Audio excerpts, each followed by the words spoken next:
We live in a connected world. I don't think anybody's going to disagree with me on that.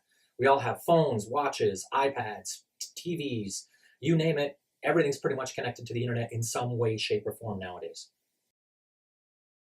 And that allows us to bring that into our house as well and allows us a lot of conveniences. Imagine a world where, Hey Siri, it's movie time. Movie time coming right up.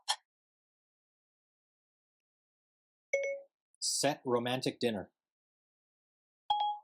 Romantic dinner. I'm on it.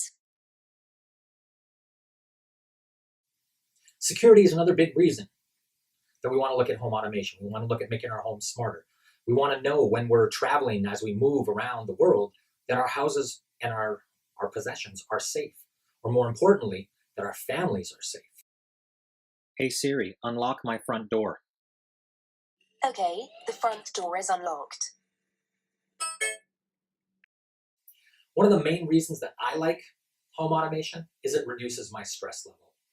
Imagine a world where